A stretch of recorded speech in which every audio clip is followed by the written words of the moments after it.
तो सर हमने देखा है कि पिछले 2-3 महीने में कई सारी कंपनियों ने बोनस शेयर दिए हैं और स्टॉक स्प्लिट की भी घोषणा की है। उसने कई सारी बड़ी कंपनियां में, जिसमें टाटा स्टील है, बजाज फिनसर्व है, रामा स्टील ट्यूब्स है, रुचिरा पेपर्स है और कई लंबी लिस्ट है जहां पे बोनस और स्टॉक स्प्लिट की घोषणा हुई है।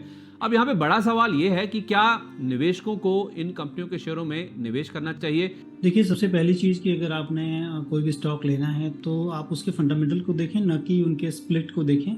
बोनस डेफिनेटली इस तरफ इशारा करता है संदीप जी कि उस कंपनी के पास जो प्रीमियम अकाउंट है उसको कैपिटलाइज किया जाता है, और इसका मतलब है कि कंपनी के पास कुछ रिजर्व सरप्लस पड़े हुए हैं जिसको कंपनी यूटिलाइज करे। तो बोनस जो है ओवर स्प्लिट अगर देखेंगे फंडामेंटली तो थोड़ा सा ठीक माना जाता है।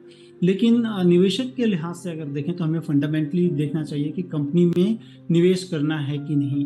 साइकोलॉजिकली ये जरूर होता है कि कंपनियों के दाम अगर बढ़ जाते हैं तो निवेशक उससे दूर रहते हैं, और कंपनियों के लिहाज से अगर देखें तो उनको ये चिंता रहती है कि हमारे अगर प्राइस बढ़ जाते हैं तो उसमें ज़्यादा लोग जो है ट्रेड नहीं करते हैं, और ज़्यादा लोग अगर ट्रेड नहीं करते हैं किसी भी चीज़ में तो उसके वैल्यू का ट्रू रिफ्लेक्शन नहीं आता। अगर इसीलिए जो है कंपनियां स्प्लिट और बोनस लेके आती हैं ताकि थोड़े कम हो भाव और मैक्सिमम लोग इसमें ट्रेड कर सकें, और वैल्यू का जो भी फंडामेंटल वैल्यूज हैं लेन देन के माध्यम से उसका एक ट्रू रिफ्लेक्शन भी हो, और कंपनी का वैल्यूएशंस बड़ी बड़ी जगह पे या इंस्टीट्यूशनल के लिहाज से हम देखते हैं कि उनको इम्पैक्ट कॉस्ट बहुत इंपॉर्टेंट होता है किसी भी शेयर में निवेश करने के लिए। शेयर का दाम बड़े होते हैं अगर तो इम्पैक्ट कॉस्ट ज़्यादा होता है, क्योंकि उसके बीच में बायर एंड सेलर स्प्रेड ज़्यादा होते हैं, और उसमें इसलिए कम निवेश करती हैं इंस्टीट्यूशनल कंपनियां।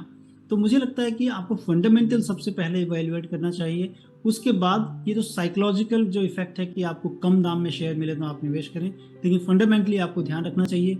डेफिनेटली बोनस जो भी शेयर कंपनियां देती हैं इसका मतलब फंडामेंटल उनके थोड़े अच्छे हैं रिलेटिवली।